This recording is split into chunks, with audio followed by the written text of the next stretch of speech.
guys, it's Bastian, and this is Rick Lyons, and we're going to do a Let's Watch. And so we're going to watch NeverEnding Story 2, the next chapter.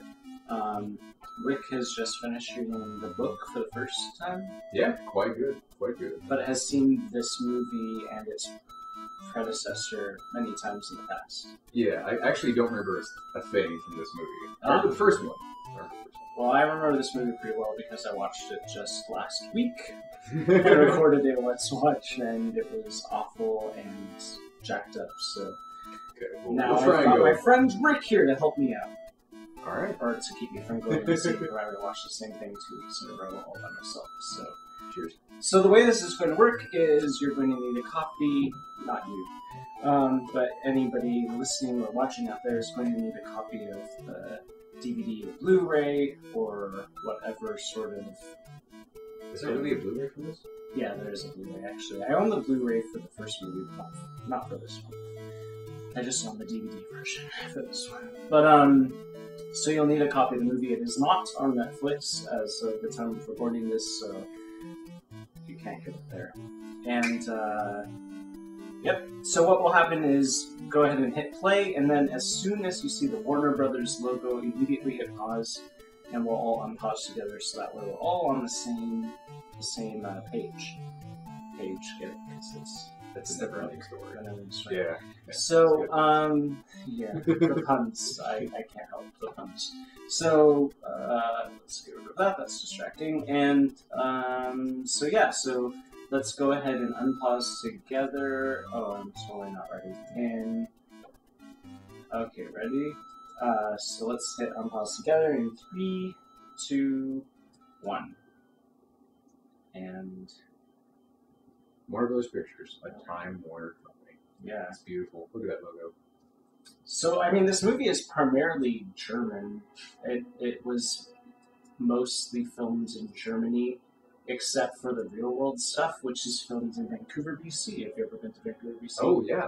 I've never been there. Oh, it's very pretty. But I've always wanted to go there for the sole purpose of tracking down some of the real-world locations. Oh, my. Well... Because I'm a little crazy obsessed. I have read the book more times than I have fingers. And your name's Bastian. And my actual name. No. But that is the name I use because yeah. Oh, so your father. Now the father, like I understand why they had to recast the kids because the kids from the first movie would have been too old. That came out in '84, and this is '89, so. 5 years? My math is terrible. 5 years later, yeah, they would have been too old. But why the dad? Why did they have to recast the dad? Oh man, 5 years just wreaked havoc. I mean, you've seen the face of that. But I mean, the point is, the dad of the first movie looks like he was like late middle age, but then the dad in this movie looks like he's late 20s or something. I don't know. Like they cast like some modelly looking guy for the dad in this one. Yeah, I think he almost looks like his older brother when he first pops in. It's very weird. It's like I don't understand why they. I don't know.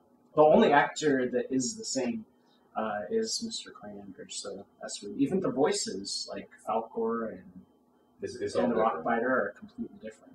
Damn it! I really like that Rockbiter. Yeah, but they did. The new voice actors did a decent job, I think. Based on the novel by Michael Ende. So the first movie, I don't know if you noticed this, but the first movie doesn't mention Michael Ende at all. Really? And that's because he hated it. Oh, no way. Yeah, he did not like it, so he sued them to get his name removed from the credits. Oh, wow. I also want to point out, Star Wars had a huge influence. I think this was going to be episode 1 before. Right. Oh, what a beautiful sandwich. Oh, absolutely nothing happens. Oh, my God. What kind of sandwich is that? Well, you know... It's got tomatoes, ham. I always thought it looked disgusting when I was a kid. I would never want to eat something like that. What is this kid doing? Well, he's a reader, you know? So that's what he's doing. It's establishing that he likes to read, because we totally couldn't have known that from the first movie. When he lists off like 10 books to Mr. Cleander that he likes reading. Well, that's a different kid. It's very unrelated. But he's still Bash. See, like, this dad looks... I don't know. I don't understand why they couldn't have just used the same dad. Now, I know what you're thinking. Might as well make more of a mess. Yeah. Why bother? Oh, here we go. Oh no. I don't really understand what this is. I don't understand what this is supposed to add to the movie. Like, Well, he's a screw. he's a klutz. Yeah, That's just pretty what it's much. supposed to be. It's gonna establish that later. But he isn't. Like, that has nothing to do with the movie later on. You can definitely tell this movie was made in Germany because kids. I don't know about you, but I never. Whoa, what? Yeah, I never wore speedos. When I was a kid. And I guess Whoa, you were missing out. I gotta tell you, Bible camp was a fun ride. maybe Vancouver, BC, the kids wear speedos. I don't know. But definitely not over here in Portland. Well, you know, BC and Germany are just right next to each other. Whoa. So, like, the very first movie, ends with Bastian getting the power to make unlimited wishes, right? Mm-hmm. And he rebuilds the completely destroyed Fantasia with each new wish, and the narrator says, Bastian went on to make many other adventures before returning to the ordinary world, but that's another story. That's a cool throwback, I thought. Yeah, I have that memorized because, I've seen it way too many times. So, but the reason why I bring this up is because shouldn't then this movie have him still in Fantasia? Like how with the desert? Yeah, how is he back in the ordinary world before? Like the way the first movie ends sets up that Bastian should just immediately be in Fantasia, which is how the book goes. So what is all this? How is he back in the ordinary world? It doesn't make any sense. I mean, I can understand why a book to movie adaptation, why they might have wanted to do this, but it also completely contradicts the end of the first movie. So, just think this is a different reality. Yeah, I guess. And I think this whole silly thing, trying to establish that he's got a fear of heights or whatever, how is that really pertinent to? Well, because he's not fat. Well, yeah. And so, what else can he conquer? Well, his fear of heights. Right? I wonder if they really just simply weren't, if they never considered casting a chubby little kid in the first movie. Was that just something that they're like, nope, we can't do that for whatever reason? Well, it's because Germany at the time in the 80s, with steroids being just rampant, there were no chubby kids. It was crazy in the entire country. Yeah. Oh no. Is he gonna? The kitchen is kind of similar to the kitchen in the first movie, except not quite. It's definitely a different kitchen. I guess they moved, but for whatever reason, it has the same basic layout. I think that's just a bonus. I'm pretty sure they weren't like, hey, let's get the same layout as the last film. Well, but the weird thing about this movie is a lot of the art direction is pretty much taken directly from the first movie. The Ivory Tower looks identical, the Arn looks almost identical, except a weird little thing about it is that the snake at the top of the Arn and the head of the snake at the top of it in the first movie was the gold one, but for whatever reason it's the silver one in this, which is weird. And it's shinier. That's the other weird thing about this movie. It has the same basic art direction as the first movie, but now everything is shiny. I don't know why they decided to make everything super shiny. Well, they had to bedazzle everything. This is in that time where it just started becoming popular. Bedazzling. Mm-hmm. And ratty sweaters that his deceased mother makes. And that haircut. Yeah. I'm pretty sure I had that haircut. Pretty sure I have a bowl cut. Fun times, childhood. Fun times. So, I mean, as much as I disliked this movie after reading the book, because I did see this movie before I read the book. It was because of this movie that I even knew the book existed. Seeing when I got the VHS or whatever when I was a kid, and I saw it said based on the book, I was like, oh, okay, I'll go read the book. And then after I read the book, I despised this movie so much. But even so, what? I said I can't imagine why. Yeah, well, I mean, but even so, even though I despise it so much, I do appreciate some of the things that they did with it. I do appreciate that they tried to, at least keep the art direction pretty similar. They have a specific look for the Arn, so they kept that the same, those kinds of things. I appreciate that. But I don't like that they basically, well, here's one of the things I don't like. Now Mr. Coriander is in a completely different shop. His shop wasn't at the corner of the fence. Like, this is much more visually interesting to have it in a really weird-looking building at the corner, but that's not what it looks like in the first movie, so... Are we getting a shot of the backwards? Yeah, we do, actually. Yeah, like in the book, well, I guess, frontwards. But yeah, in the book, the very first words are Kate Coriander backwards. So that's pretty cute. And in the first movie, though, on his window, it said C Coriander with a C. Yeah, well, that's his name, isn't it? Well, in the German, it was spelled with K's, 3 K's. Yeah. You know, the German writer, of course, wasn't realizing how hypersensitive Americans would be to 3 K's. Yeah. But, I mean, his shop inside looks pretty similar to the shop in the first movie. And I really like that he's, at least of all of the actors, they've got the same guy for Mr. Coriander. So, that's good. Good consistency. That's what this movie's got. And now it goes to shit. I mean, whatever. He needs a book about eyebrows and how to properly take care of them, that's for sure. How to not overact with them. Oh, Mr. Coriander's getting in on the eyebrow overacting. Stupid kid. Make me climb ladders. I'll get him. I'll show him all.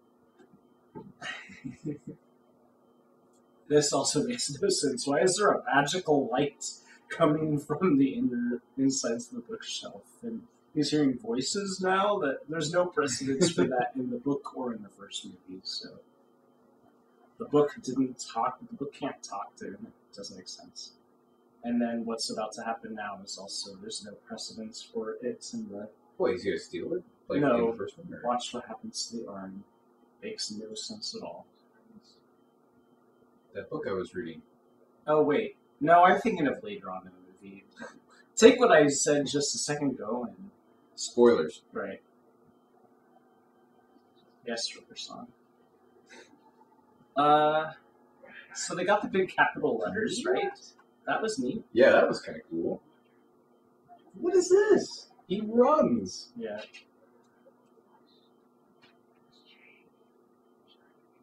I mean, that's kind of true. Have you ever read a book as an adult that you read when you were a kid?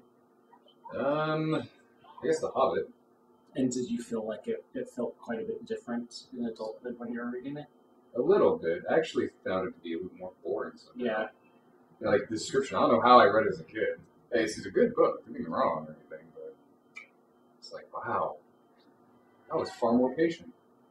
I find it's true that whenever I reread a book, it does feel a little bit different. So that kind of reminds me a lot. I think they were intentionally trying to remind us of the attic in the first movie.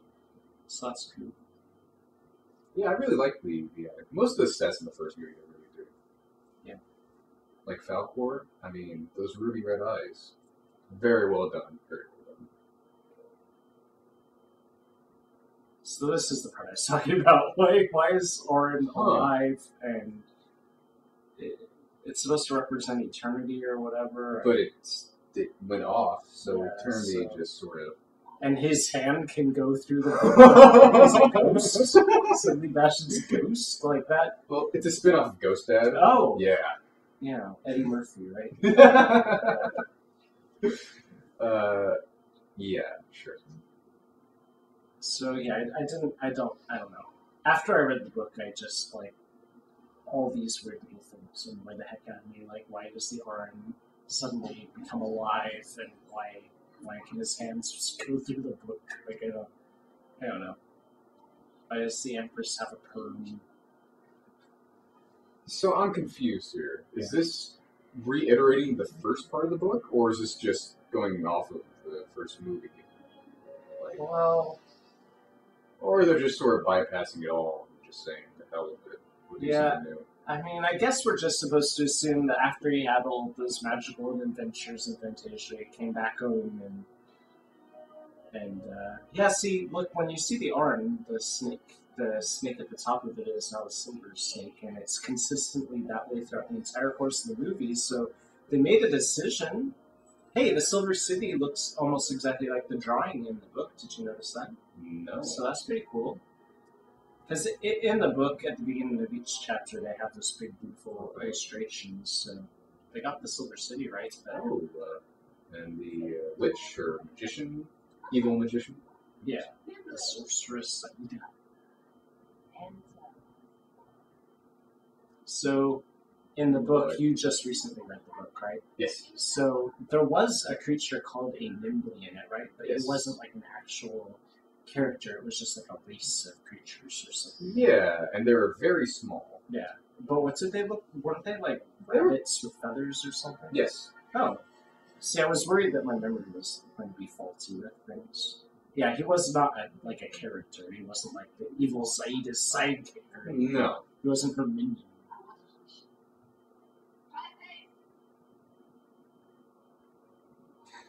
Yeah, I bet that's handy. And I'm walking and walking. That looks so practical. Yeah.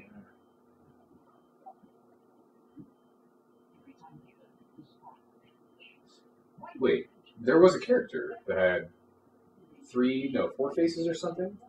There was a creature that had 3 faces, and then another creature that had 4 faces in the first movie.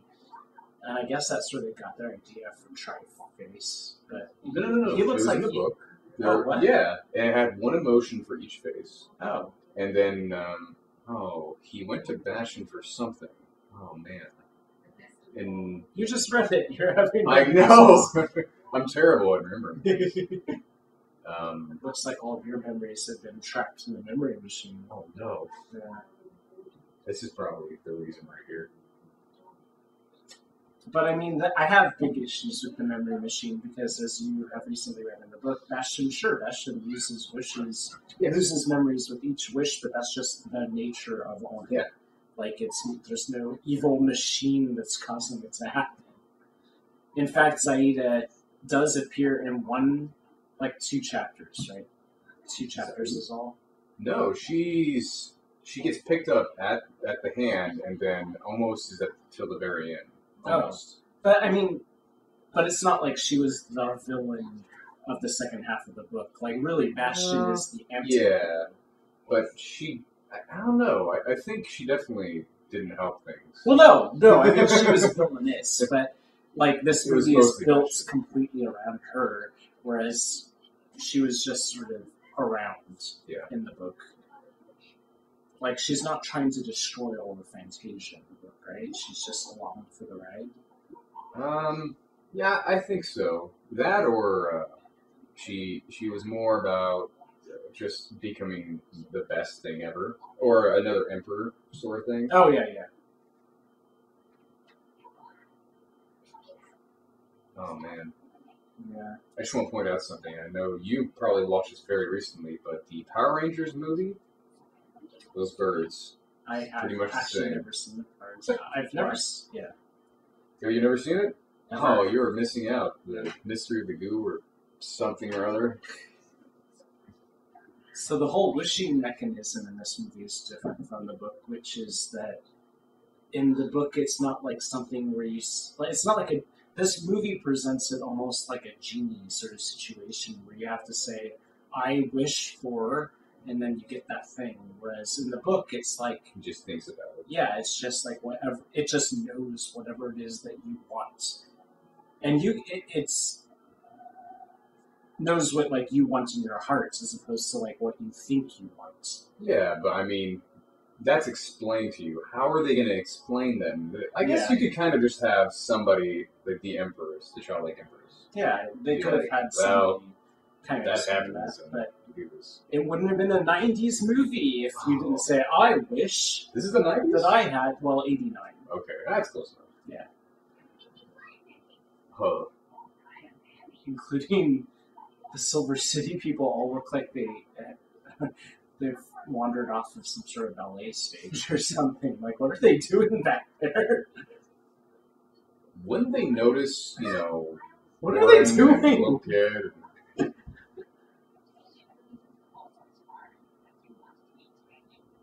It looks like some sort of high school band like interpretive dance production.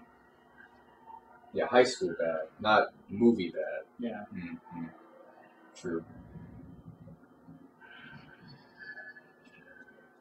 So Zaida's giants are soon approaching, and do you remember what how the giants were described in the book? Yeah, the black metal armor. Basically suits of armor. Yeah. Not space aliens. Well, they're described as beetle-like. Oh, beetle-like? Yeah. I forgot about that. Yeah, I definitely wasn't picturing these. Me neither, but you know what? And I wasn't picturing their Now, Super Mario Brothers 3. So, is it just me or just like the backgrounds with the weird? Oh yeah. For some reason, every time I saw this movie, this movie and Super Mario Brothers 3 came out kind of around the same-ish time. Well, actually, I guess this movie was a little later. You mean the Wizard? Well, the Wizard, yeah. Yeah. But for some reason, whenever I saw this movie, I was like, oh wow, that looks totally like it's from Super Mario 3.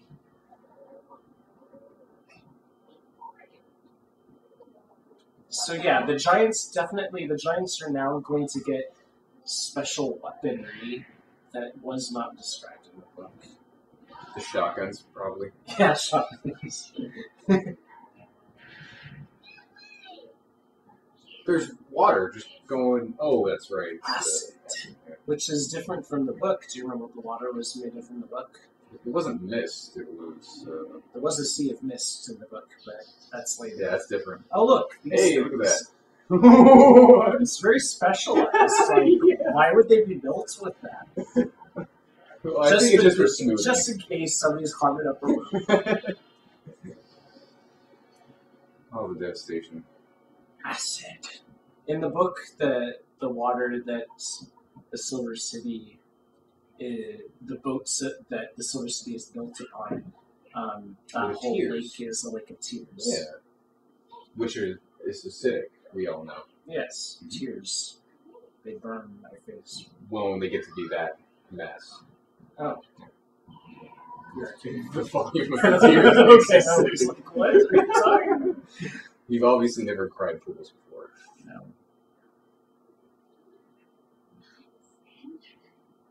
These creatures, I'm pretty sure, were not in the book, right?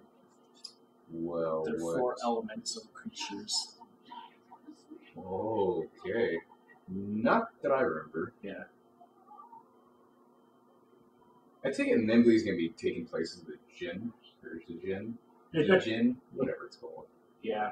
Trying to get him to wish for things, use up his wishes. That's a cool element. Water, I guess, because she's like... She's got a harp and other things about her. Fire. That's kind of cool. That's just creepy. What is it doing? I get a little excited. Yeah. I don't really know. They're kind of interesting looking, but there's no precedence for them in the book, and I don't know that they were necessary. But here are some things that make me happy. The Ivory Tower looks identical to the Ivory Tower in the first movie, and the thing that she's sitting in looks identical to her throne bed thing from the first movie, so that's good. She looks different, though. Yeah, I don't know why she... Got the frizzy hair. Yeah, what's up with the frizzy perm? And the weird, like, Queen Elizabeth I thing on her head that she's wearing. Well, I don't know, I think... Wasn't it described that she had, like, a Tara or whatever? Tiara. Tiara, hey! I'm pretty sure the book described her as not having anything on her head. But oh, yeah? It's been a little while. You've read it more recently than I have, so I don't know. Yep, I sure did. But I mean, I don't know. I do take small little joys in the things like the Ivory Tower looking the same and her throne thing looking the same. Those things make me a little happy. If the story has to be absolutely awful and the writing and dialogue have to be absolutely awful, at least they got the sets right. Yeah.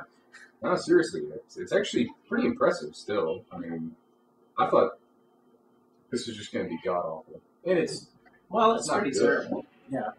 But I mean, it especially could have when, gotten much worse. yeah. Like they could have had like a really terrible dad that's kind of like a brother or something. Luckily, they didn't. Replace the actors, had terrible dialogue. You know, just not really follow the book. They kind of make it their own thing, by choosing little bits and pieces. Which, of course, is exactly. Oh, yeah, it's terrible. Whoops. Wait, he's reading the NeverEnding story? Now he's the parts with the bedroom. No. Hey, look, they live in DeForest, Washington. That also made me so excited when I was a kid because I was like, it's just north of my home state. I could go to Mr. Coriander's bookstore too. Because you could just do that as a kid. Just hop out. Yeah, Just go I could across just leave whenever I wanted. Mhm. No. So this is where I get the book and the movie almost start to follow along the same course because, as you'll remember, when Bastian arrives at the Silver City, he comes to the Silver City for the express purpose of finding a trade. Yes. And he had all these awesome adventures that would have been so interesting to see visually, like when he... The tournament? What's that? The tournament that he enters? Oh, that would have been cool. Yeah, the Silver City is Hey. home to a big tournament of people who are all trying to win the honor of going to look for him, right? Yeah. And one of those people is a Atreyu because it wants to find Bastian. Nice green skin. And isn't that horse a little too similar from the horse that was killed in the... Yeah, but see, now you'll... At the end of the first movie, so Artek should be dead because it was swallowed by the Swamp of Sadness, but for whatever reason, at the end of the first movie, when Bastian's flying on Falkor and sees Atreyu down below, Atreyu's riding Artek, so... Yeah, it doesn't make any sense. Well, you know, I can kind of see that. Like, he wished. He just never said. I'm sure he could totally bring back life. He did some stuff as Bastian. I don't know. In the book, he would have had to have told the story, like... Yeah. Like when the he dragon. reached the bottom of the swamp, what actually happened was he was in a cavern, and then he climbed his way out. To, you know, he would have had to have come up with something that would have allowed for it to, you know, allowed him to rewrite history or whatever. But...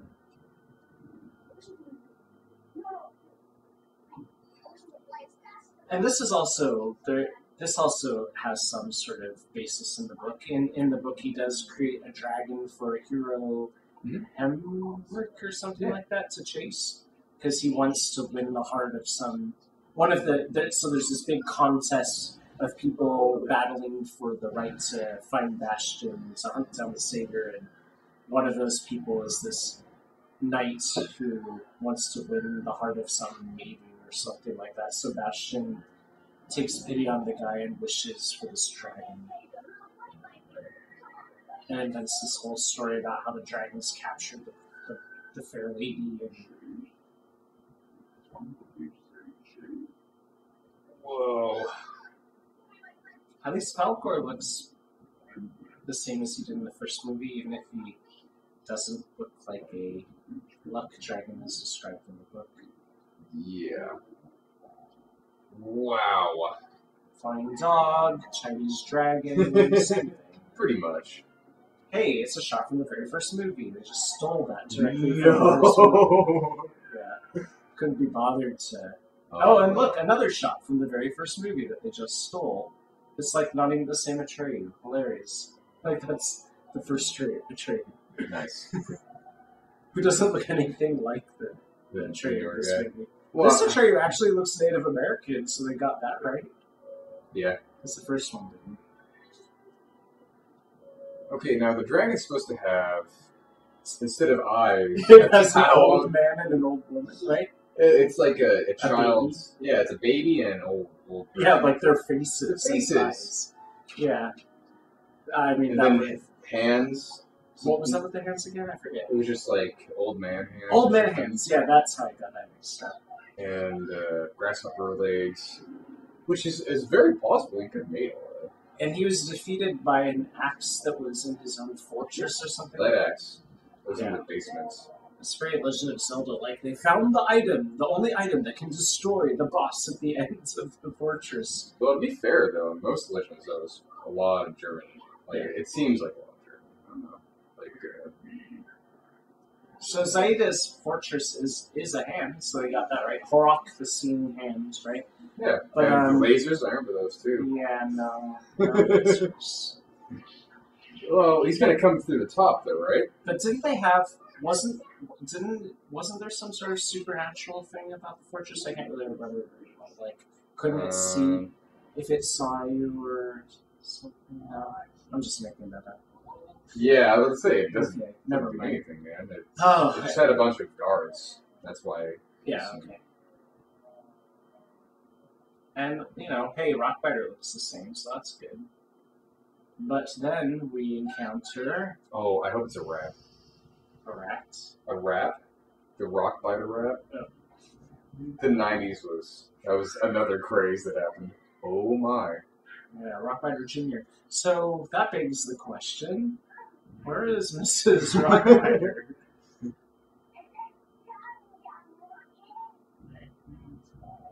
Oh, wow.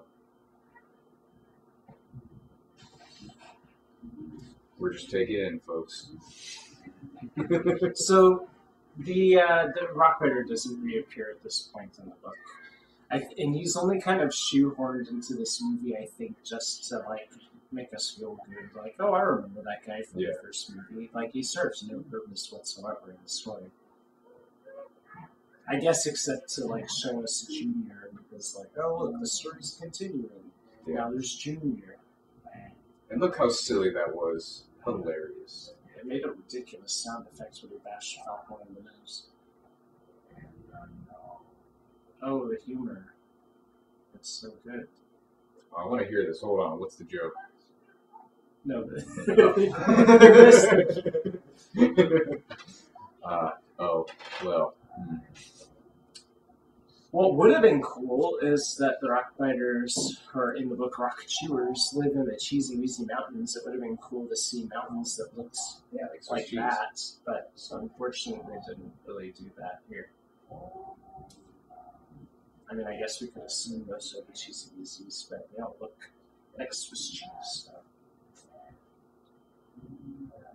The rocks are empty. Oh wait, I guess he does serve a purpose. He just everything keeps reminding us that everything is empty because that's what this movie's about. Or is even the nothing a big thing in this? They forgot about the nothing. The emptiness is like the new nothing. Oh, good. Empty nothings. Very similar. Also, I wanted to say that earlier on we were discussing how the Rock Baby came out. Yeah. I don't know how, but I'm sure you could have made a joke about being rock hard. Just throwing that out there. Yeah, Thank you. that might be it. Just science, though. Hey, we get to see one of Bastian's memories. This is interesting. What kinds of things does Bastian remember?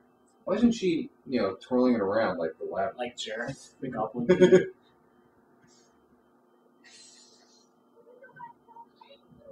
Oh, and the belt comes off.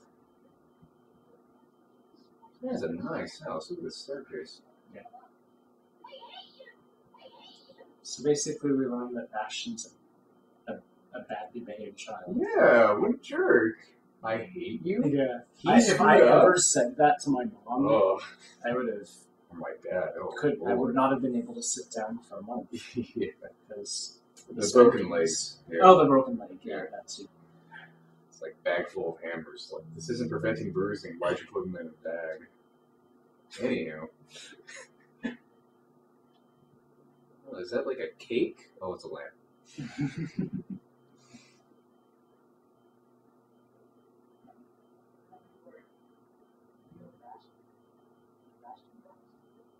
Butts. Balthazar Butts? I mean, the funny thing about his name, the BUX thing, is supposed to be pronounced Books, but They never pronounce it that way in this movie, but I mean, it's books because it's like, Books. yeah, books. Like, ha ha, he's a reader, so it's Bastian Books.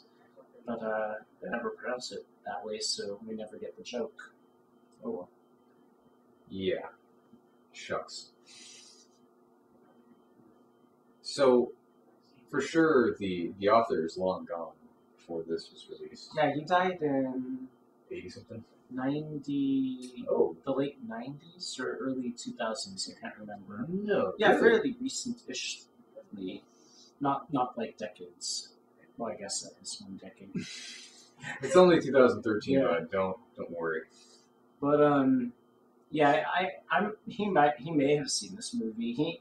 I cannot find any interviews from him about anything beyond the first movie. He only had things to say about the first movie and never commented on this one, and was dead by the time he made the travesty that was the third.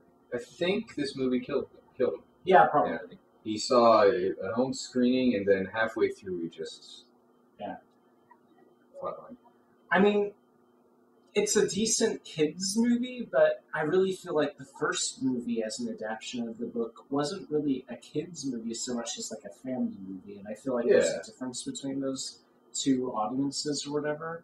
This one, I can't really imagine anybody but kids watching. Yeah. Well, you know, the parent that really loves the kid will be watching it. It's just like that joke right there was just obviously not for kids. I didn't catch it. Oh, it was there. Please don't repeat it. And this army thing is super kidsy. Like, there's no way that this would be in the book. But yeah, it's like they took the basic idea of Bastian losing his memories and becoming not so nice, and then doing what he does to Atreyu, and then Disney-fied it basically.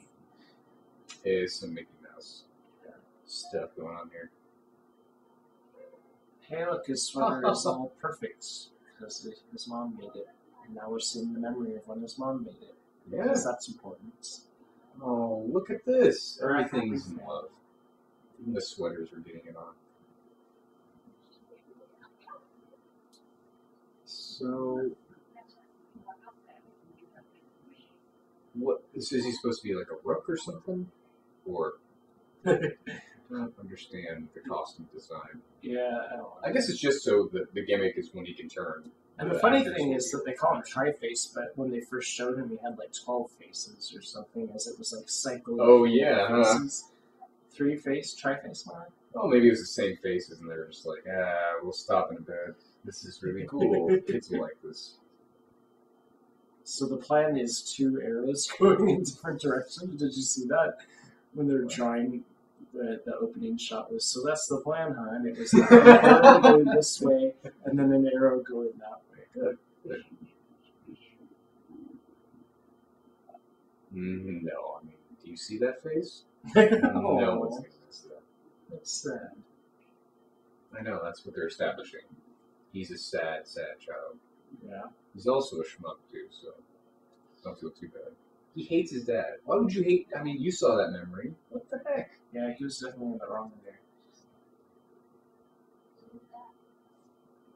Why do you have the arrow out in the first place? I don't know. He was drawing in the sand with it, the plan. Could use a finger. Gotcha. Didn't want to dirty himself.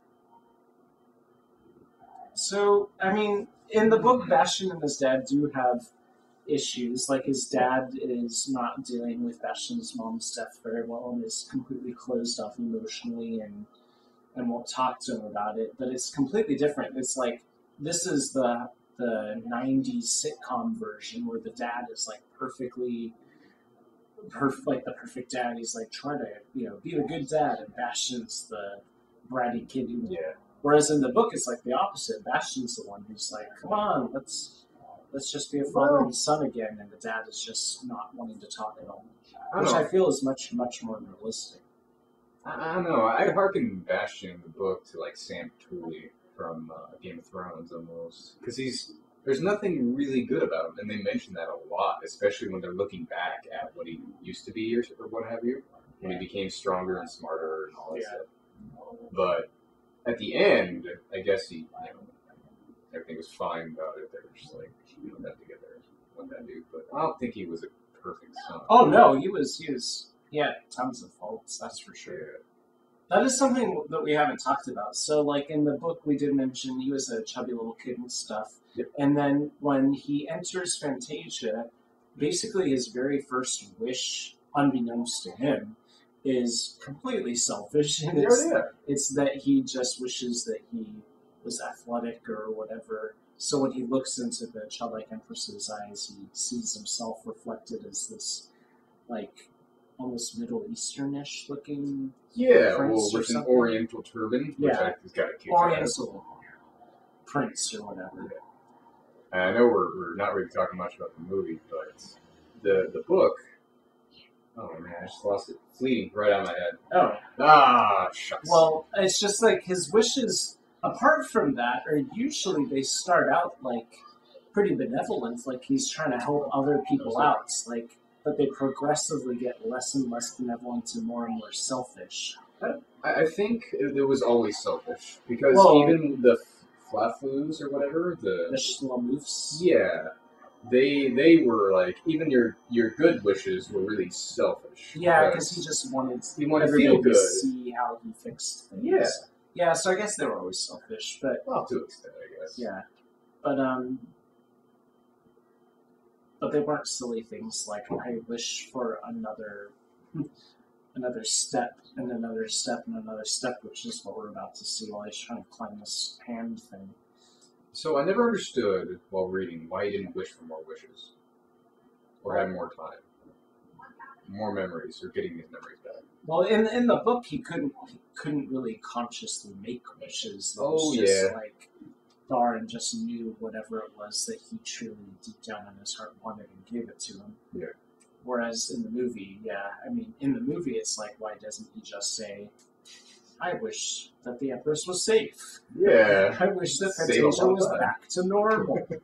Like, I guess then it just repeat over and over again, just like that old man the egg. Yeah. More 90s jokes right now. Is that what you call loud in your world? Trey is so sassy. It's just, it has a completely different tone stylistically from the first movie. It's more like... so witty. Yeah, it's trying too hard to be funny. It's unfortunate. Atreyu could have just been, like a stone cold killer.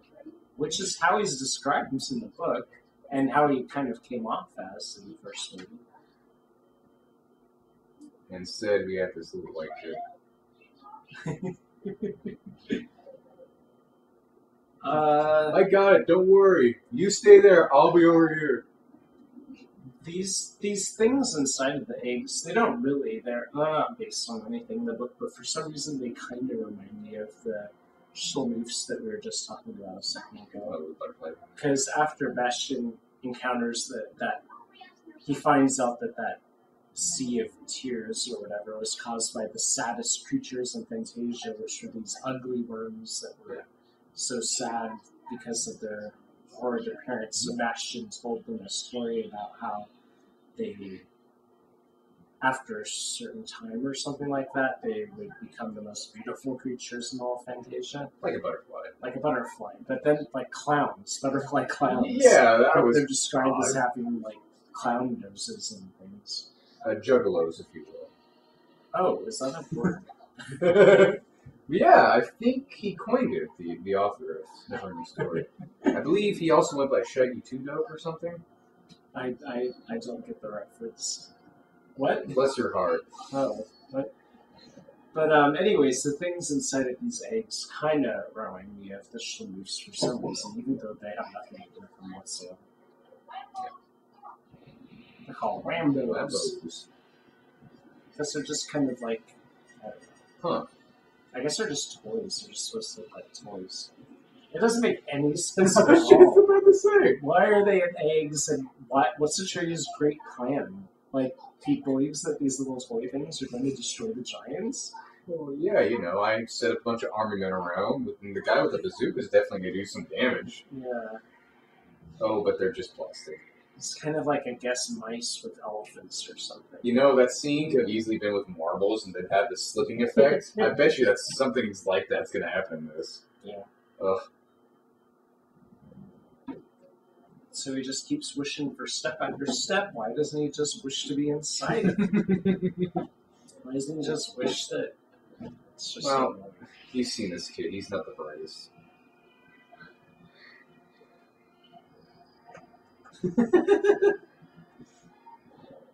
To be honest, I'd be horrified too if that just started coming out again. I forget why Bastian goes to Zaida's fortress in the book to begin with. Like, what was his reason? He wanted to be known as not the wisest, but he felt like he needed to show himself to Atreyu. Oh yeah. He kept trying to prove himself. Like, first of all, he had to prove that he was the strongest or something like that, and so he won the tournament. That the whole tournament that was set up to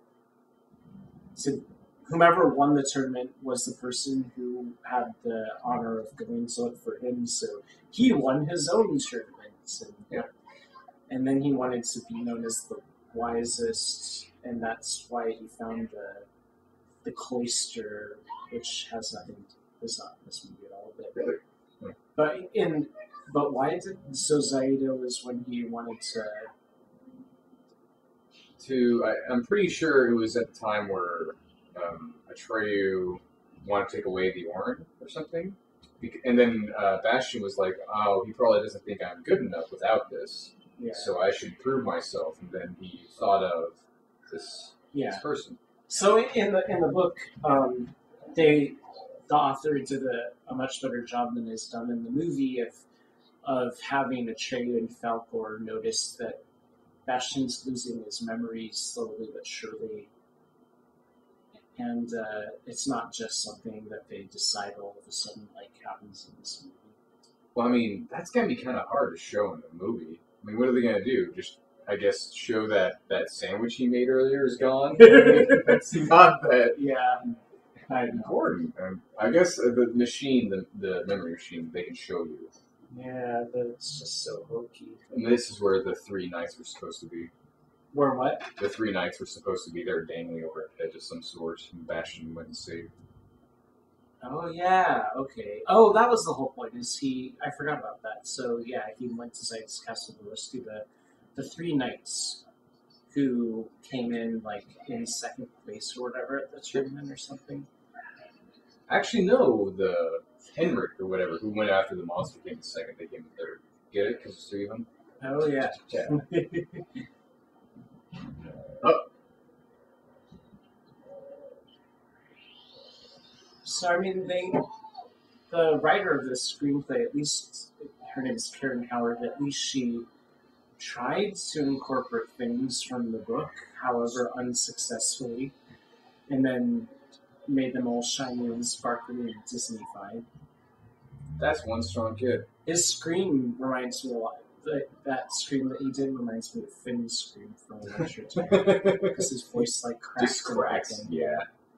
Also, that beetle thing, why didn't you just start, chainsawing him? Yeah. It seemed like it helped Atreyu escape more than anything else. But as you pointed out, strong kid, like physics of the movies always annoy me when there are weird physics issues, like where somebody clearly could not be pulling somebody else up on a rope or whatever.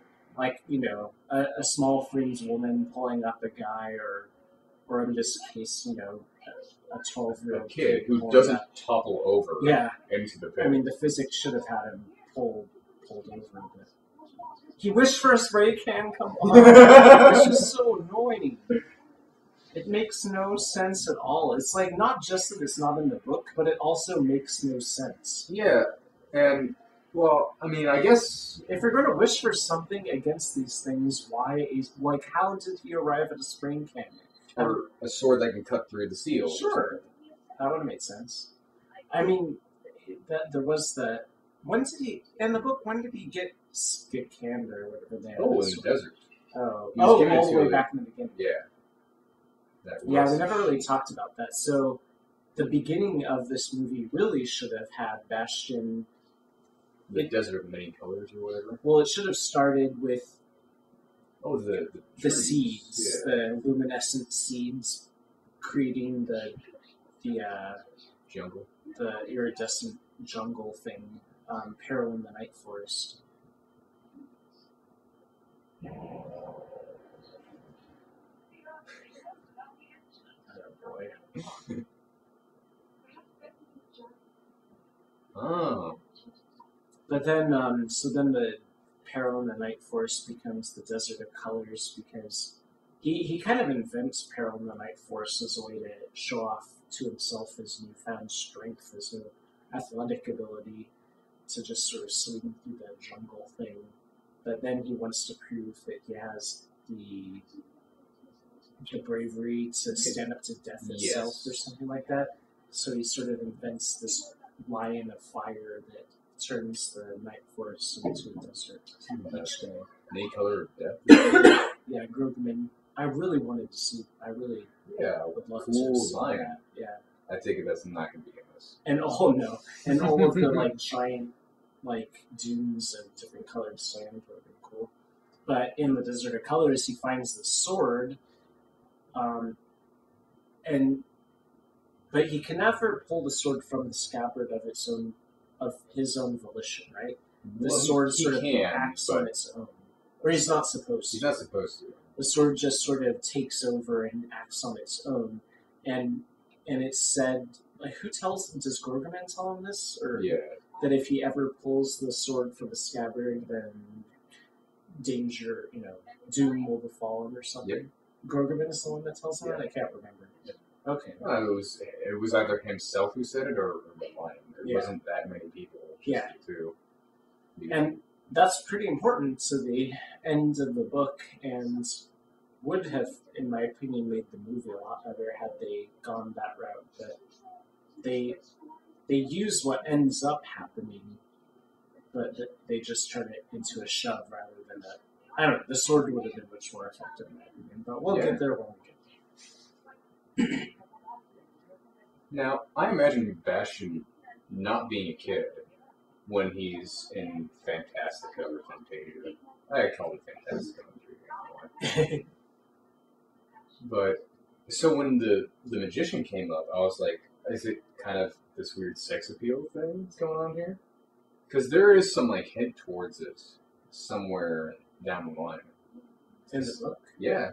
I don't She's described as sort of this, not luscious, but something like it. Oh. And I think Bastian takes notes. Unsure. The thing again, he holds hands a lot with Atreus. Yeah. So, He's only 10 or 12 in the book. I don't really remember what kinds of thoughts I was having at 10 or 12. Probably I would have noticed attractive, I don't know. But, I mean, yeah, I don't know. I see what you were trying to imply there. Yeah. He just really wanted a best friend because he didn't have any friends because he was weird. Because he would just whisper weird words to himself all the time. Exactly. That kid. So, I mean, that was like the whole point of when he was in Fantasia. He was just so excited to meet Atreyu because he'd spent all this time reading about Atreyu and he felt like they were friends, even though it was really one-sided because he was the one reading about Atreyu all the time. But it is kind of really just sad that in the book when they do meet, Bastian just spends so much energy and time trying to prove that he's better than Atreyu instead of just focusing on being his friend.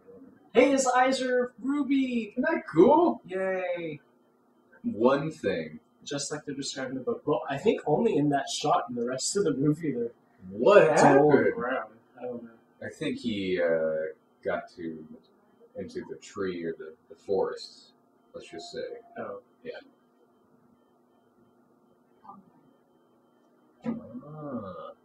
So that's a practical outfit.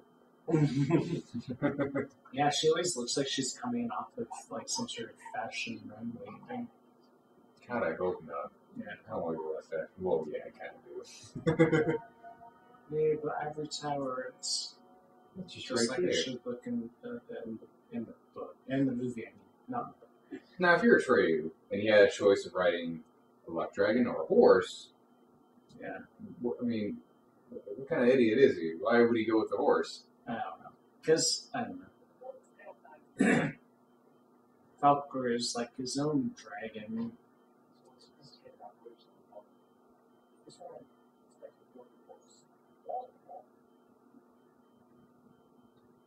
Now, in the book, his dad did go to the police, so Yeah, that's awesome. I mean, that's pretty realistic and stuff. So, and you know, at least I mean, the police officer looks more like the dad from the first movie than the dad does.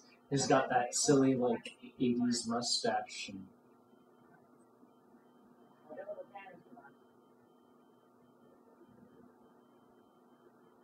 I'm sure that's how the conversation went. Not like, we need to talk some more down at the station. Did it Atreyu? I mean, Zaida had some sort of. In the book, did she have some sort of silly contraption that she rode around in or not? I don't really remember.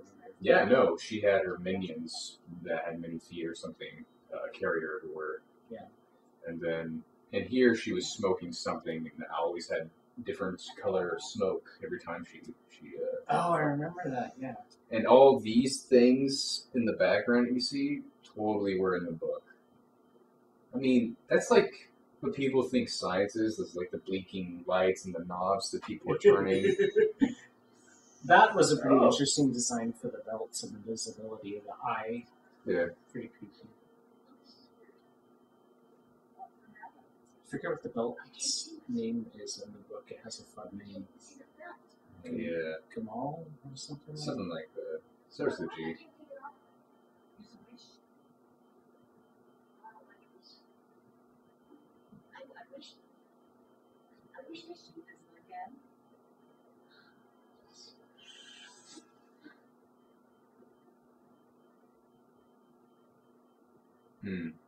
So, I mean, the belts, I mean, I do like that they're trying their best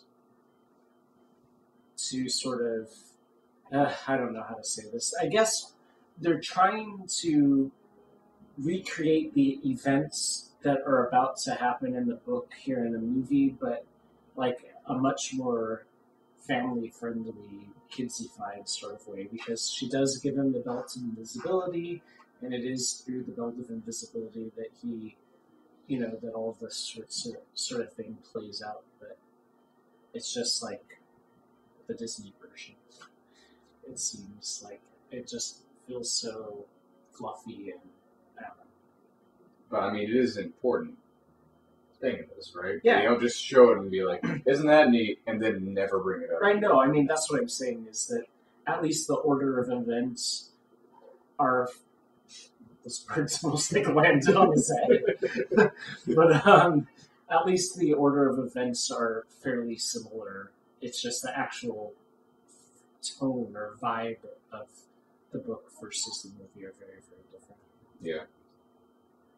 Now, well, again, kids book or kids movie versus a family movie.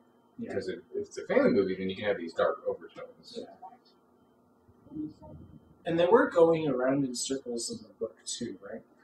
But that's Yes. not because of Zaida. That's because Bastian himself Didn't want to go to the Ivory Tower, even though he was telling everybody that. Oh no, he didn't want to go back. They were all trying to get him back to the real world, and he was like, I don't really want to do that. And then eventually he was like, I don't want to go to the Ivory Tower.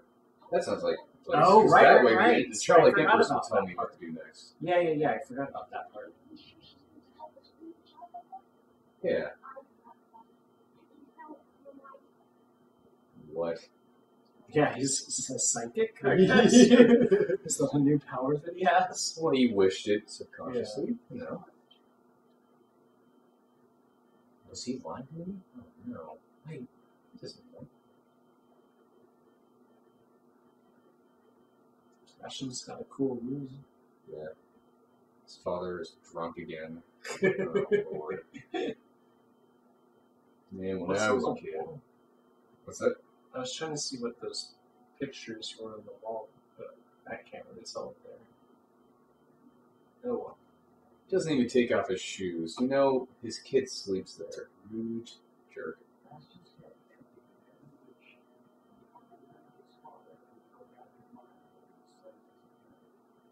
What would happen if you just start ripping out pages? That's a good question. Could have been very visually interesting, I'm sure. His hand would go through the page.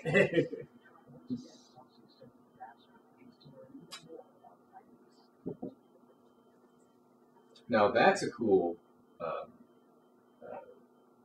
ploy, I guess they could have, is having the father read it, and then that way, all the subconscious thoughts that Bastian's saying can be said, and the audience will hear it. Be like, oh, that's why this happened, or what happened. Yeah. I mean, I guess that's why they had Bastian doing that in the first half of the book and in the first movie, so that way we could read Atreus' thoughts without having to show you or having to say them out loud and stuff. It also sort of guided the thoughts as well in the second book. You're like, okay, this is what Bastian thought, so this is kind of like how I should read this book. Yeah. I thought. What Bastian thought. What you thought. Another memory. Oh, it's from Poltergeist, isn't it? Now this is actually kind of a touching scene because he's like sick and she's reading to him, and then she's dying, and so that's, I don't know. It might be a terrible movie, but at least, that's fairly effective, I think. This is the part where he puts the pillow over her? Oh my god. It's like, shh, it'll all be fine, as long as I'm in the will.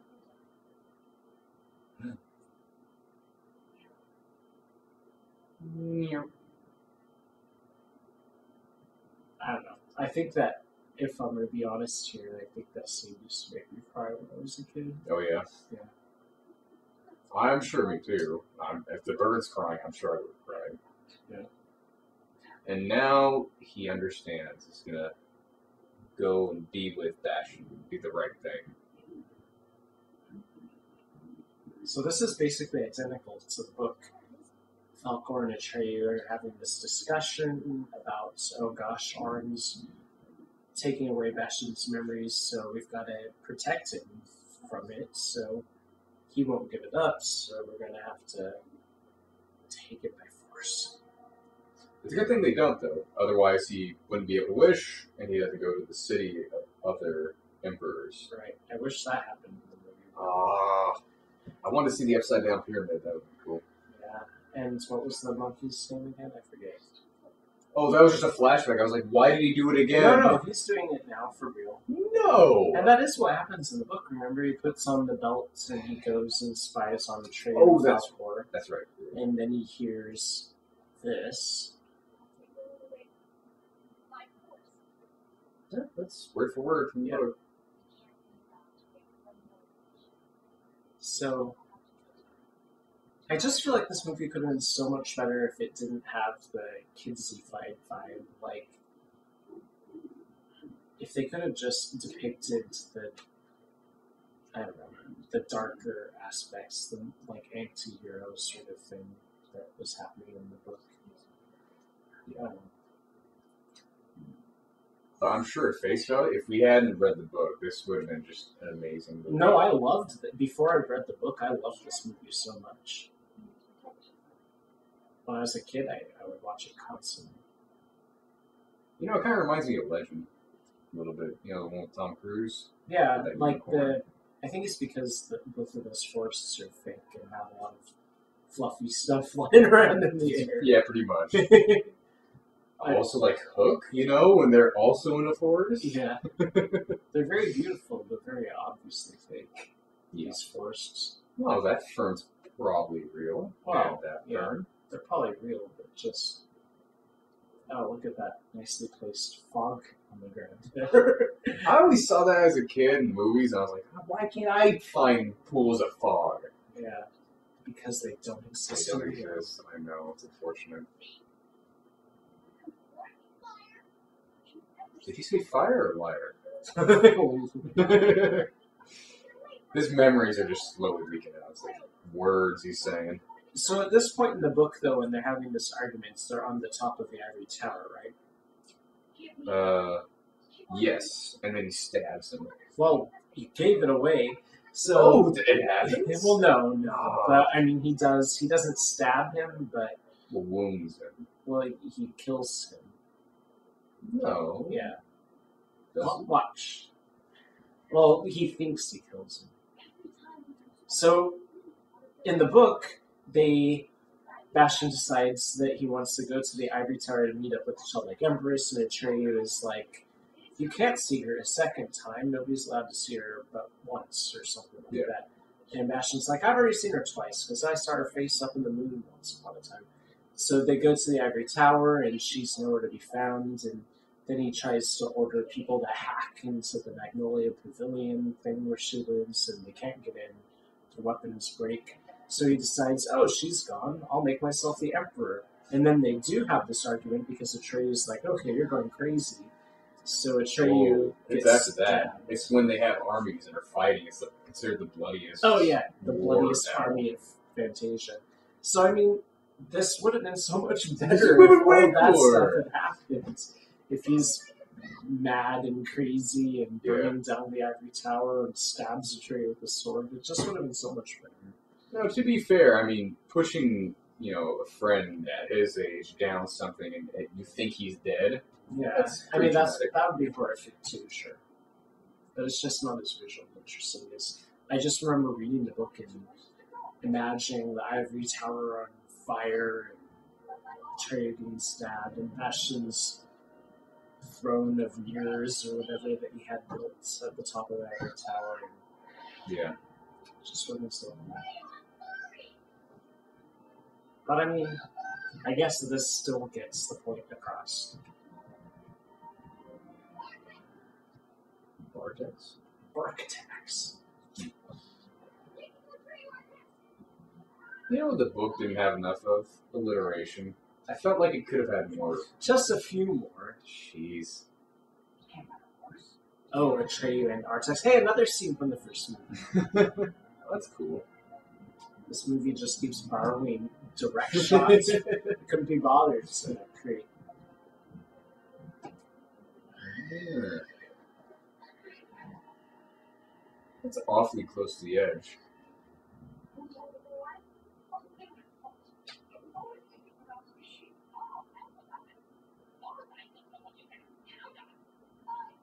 Oh, man.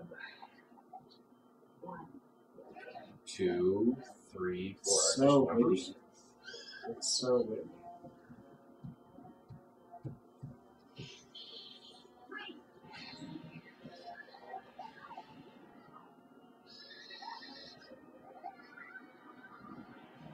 The end. Well done. This has been fun. I've really enjoyed it. Oh.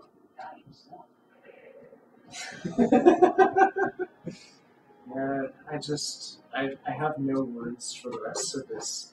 For everything after Atreyu being shoved on the cliff, because the rest of it, there's just no redeeming the choices that they made in the adaptation. Yeah. I've always liked the movies. There's these action shots of, like, the dad reading the book. And it's like the camera just moving closer or something. Really just sitting there reading a book. Well, I don't even understand her logic. So she's going to basically kill him, and that will make him make more wishes. Like, what was drowning she's him is evil. gonna? But like, her whole point is she wants to empty his head because if his head is empty, I forget what the movie's logic is. It was pretty vague, her purpose in the book as well. She was just kind of evil just because of the purpose of being evil. Yeah, but she was just so ancillary in the book. I felt like it didn't really matter that she had no real life. The speed of darkness is faster than the speed of light. I wonder which scientist came up with that. Well, he did. Oh. You should have seen the report. Oh, man.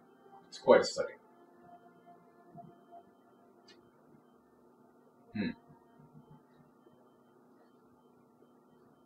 Maybe tattered the clothes, ripped something, not have him look exactly the same. Wet? Yeah, he's not wet at all from having. I guess maybe this is a long time Yeah. after. We don't know how much It's in the desert.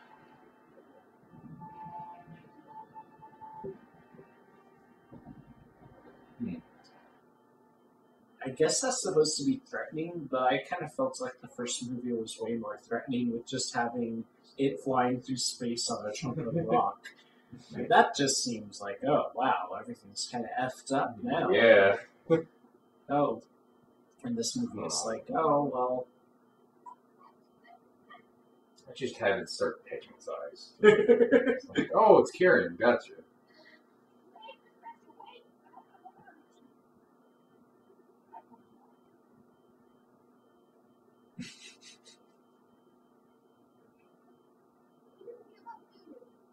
That's why I told Church Scientology.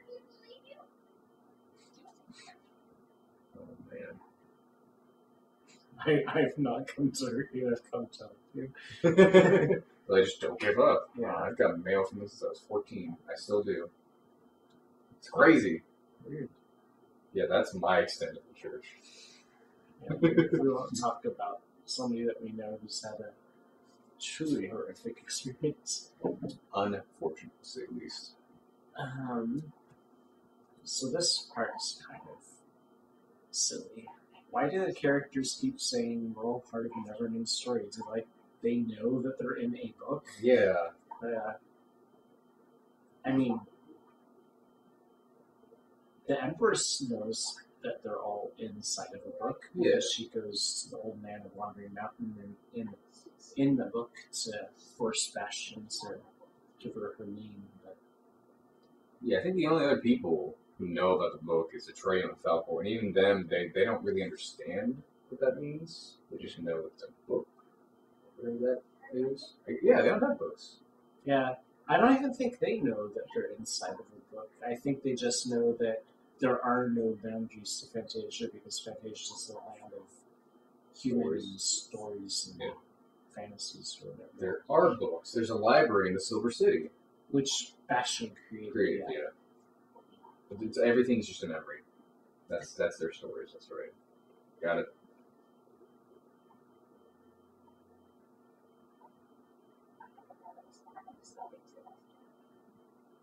Well, they couldn't get any more creepy.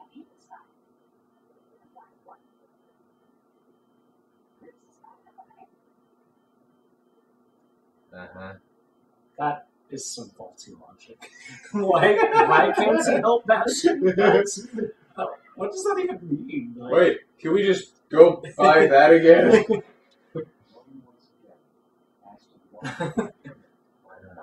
Please help me. Oh, I'm a spy, so goodbye. What? It just doesn't make any sense.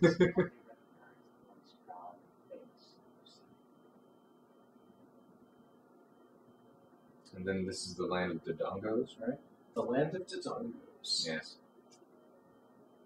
I can't wait to bomb me some Dodongos. Yeah. I've heard such tales. There's like a ladle in the lake there. There's too much smoke here, and we all know that Dodongo dislikes smoke. So. Yeah.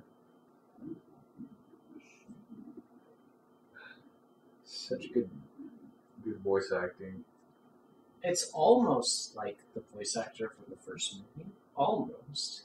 But not quite. It sounds like he's got like some chicken wings in his jaws or something. Like it sounds a little muffled or something. Yeah. Or they're just trying too hard. Yeah. He knows exactly how many wishes he has. How is that? Yeah, you know, when the machine... Oh, yeah, Nimbly was like... I keep forgetting about the machine. Oh yeah, Nimbly says you've got like 3 wishes left. Never mind. Okay, I guess the movie does make sense. I was just thinking in terms of the book, like he would not have known exactly how many wishes he had left or whatever. Oh no, somebody tells him that he had 2, and then he wished for 1, and then he forgot because that was like the other memory or something.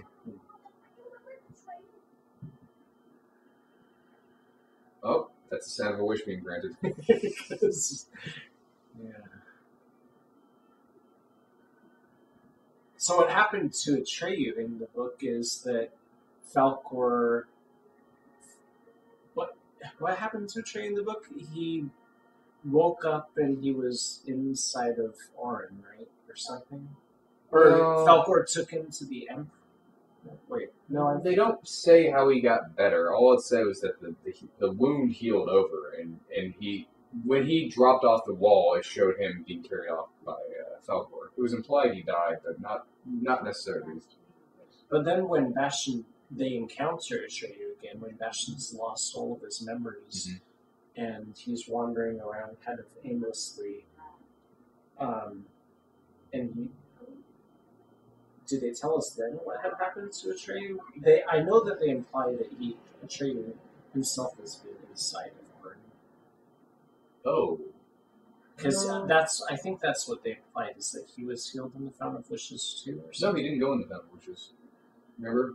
He had to turn around. He couldn't go in that far. Oh, yeah. He had to finish all the stories. He had to finish all the stories. No, at that point. At that finish. point. I'm just saying that I thought that the whole thing was when he took Bastian into the Fountain of Wishes, or inside of Orin, like, they were like, Atreyu was like, well, I've already been here before, or something. That's how I got there. No? I might just be making stuff up. It has been, I think, a bit 4 years since I last read the book, so... Probably know it better than I. I'm not gonna lie. Well, I've read it, like 10 times or whatever, but because it was like 4 years ago, I can barely remember it, which is sad. Alright, so... I did think that this was super, super clever when I was a kid. Oh, yeah? His wish. Do you remember it? No, I don't remember this movie at all. Well, listen, I thought this was so clever. Oh! Because then she wouldn't be empty anymore! And then the emptiness would be filled. I thought that was so freaking clever when I was a kid. But... Not to put everything back together. Right. But for her to have a heart. Yeah. I just thought it was like so... I don't know. But as an adult, I think it's so deep. Not at all. That's the right thing to do. Yeah. Whoa, wait. Whoa. She just Explosions! Died? Yeah, she was built, since she was the embodiment of empty. If she's no longer empty, then she's nothing. Why not have her be like the childlike empress? For some reason, I don't know, like have her turn into her or something. It's funny that you say that because there was a god-awful live-action TV show. Of this? Kind of. It was called The NeverEnding Tales from the NeverEnding Story or something like that. It was really, really terrible. It was, the primary writer for it was the person who wrote this screenplay, Karen Howard. And in it, Zaida and the Childlike Empress were twin sisters. Wow, I take back everything I just said. Yeah. Hey, look! Her boat, the back of her boat, has the exact same design as her throne thing from the first movie. The tiniest things, I tell you, the tiniest things make me happy. Because there's just so much wrong with the vibe of this movie that just the way things look is all I can grasp. They're like, let's just throw a bone. And you took that bone. I took that bone.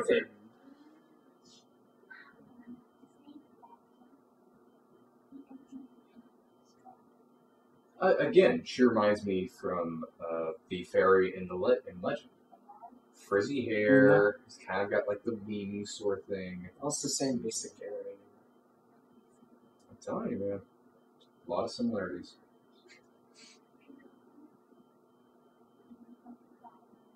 Alright. Would you want to go home?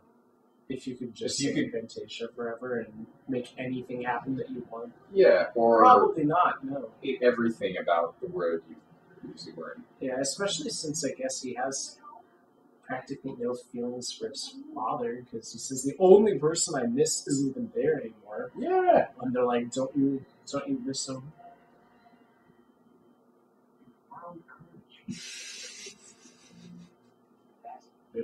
He must be tripping hard. His kid's just next door or something with a neighbor. Yeah, exactly. But no, he's reading word for word what's happening. And he heard his dad's voice through the. That is. Yeah, I guess in the first movie, when Bastian screams when he sees Morla or whatever, they hear his scream. So Yeah. I guess it kind of makes sense that he could hear his dad talking through the book.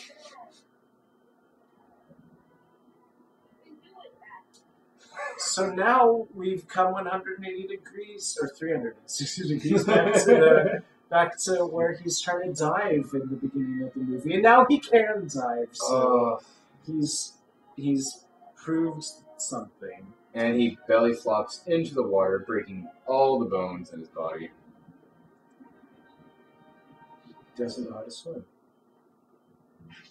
And he wasn't reading the book there. The word spacing is perfect. So like it ends. Apparently that page ends. With Bastian diving into the water. They had some good typographers, the people who set the text in the books or something. I don't know.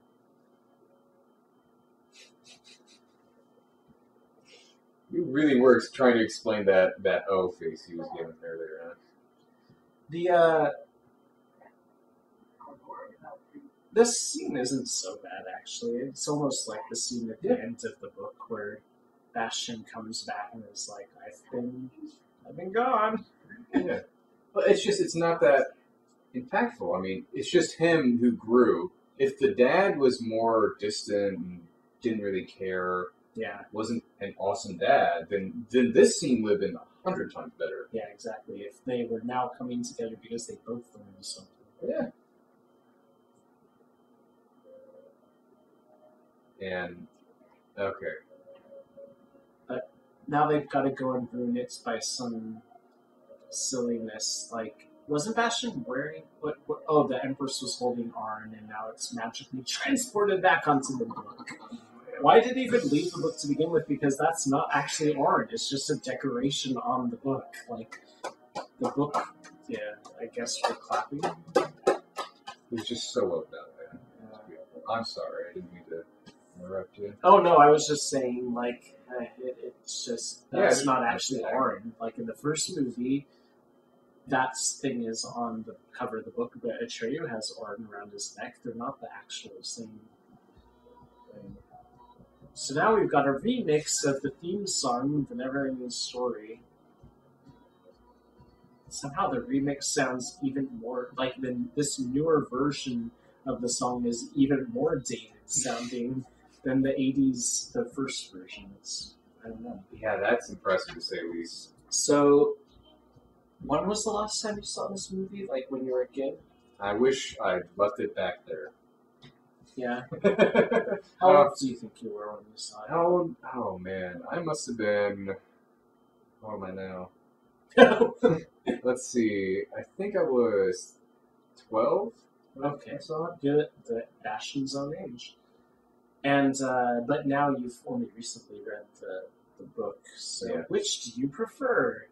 Movie, obviously. Yeah, of course. So much. The better. special effects. Oh my. The special effects are fairly decent, actually, I guess, for the time. Yeah, I just threw on by. Yeah. No, this was not that good. Though we talked over, I didn't really pick up the plot all too much, but I'm kind of happy. Because if I were to actually concentrate on this, I think I probably would. The plot was just Zaida wanting to destroy all of Fantasia by removing Bastian's memories or something. Yeah, I don't know. But so I was already a huge fan of the first movie, and then I saw a commercial on TV for the second movie, and I was so flippin' excited to see it. And I remember very clearly that my mom and a neighbor kid and I went to the movie theater to see a completely different movie, but everybody was lined up to see the premiere of this movie, and I was so annoyed that I couldn't see it because, I was such a huge fan of the first movie. Yeah. And so then eventually I did get her to let me and my cousin go and see it, and I liked it a whole bunch because I was a kid. But then, after having read the book, I just, it's like, well, it's an okay kids movie, but if I had never read the book, I would never really want to see this movie ever again. Yeah. You see, I think I can go back and watch the first movie. Yeah, because there's like it's actually a pretty good movie. yeah. The first movie, I mean, they changed stuff, sure, Yeah. but it has the right tone. It's slightly dark and, you know. Yeah, like that wolf. I'll still always remember having nightmares of that thing when I was a little kid. Yeah, I mean, everybody did, I think, when they were a child watching that. It's just a giant wolf coming out from the darkness. How primal can you get? I just mean like the whole vibe is just a little more somber and like even down to silly things like the palettes, like the color choices is like more darker and less shiny and happy and colorful in this. A lot more browns, Yeah. which goes with the whole plot of that movie, nothingness and everything Yeah. else. Just a sense of doom throughout that movie, like it was pretty palpable. Like you really thought, well, man, this kid, if he screws up, that's the end of this. Yeah. And this, you're like, wow, You just wish for whatever. yeah. He'll fix In it. the end, that's what it came down to. Yeah. He just wished for it. Yeah. Well, in the first one, he had to understand, like, the secret, which was the name. Yeah. They There's got some that out of the way information. right in the beginning with this. Oh, it's Yeah. the emptiness. You could just okay. wish. Yeah. Well, yeah, dude. So yeah, I guess we didn't really talk about like the whole end of the book. After he kills it, or thinks he kills a Atreyu and all that stuff, then he finally decides at that point that he wants to go home and become healed and stuff. So he goes on this quest to try to figure out how to do that, how to get home, and has all these interesting adventures. Becomes part of a crew of people fishing for something or other in the Sea of Mist. And, Yeah, who always held hands. There's like two of them all the time. Yeah. And one of them was captured and like taken. And they were like, oh, that never happened since we only consider like ourselves as a whole. right. It was like it was almost anonymous kind of feeling. And then he goes to the city of old emperors where he finds it. Basically turns out that practically anybody who's read the NeverEnding story and enters Fantasia, gives the Empress her name and enters Fantasia, goes mad with power. It's just what happens to us as humans if we're able to get into Fantasia. All of us basically use that power and go crazy, and that's where all of those crazy humans are. And then he eventually finds his way home and happily ever after. The time he figures out he wants to go back is quite short. That's like The very end. very end. Yeah. Which I thought was very surprising. I kept going. I was like, well, when's he going to go back? Yeah. You know? I figured, he'd be riding Falcor, scaring bullies. That never happened. The movie's. So the end of the credits has arrived, and I guess That's it's time to say goodbye. So, bye everybody. Hope you enjoyed this Let's Watch. Maybe we'll do another one sometime. There is a third one. We're not doing that. we might do. You mentioned like Legend or something, or Labyrinth, or we might do one of those sometime if you want. Sure. Okay. Well, anyways, see you guys. Let us know in the comments what movie you want us to do next. Bye. Take care.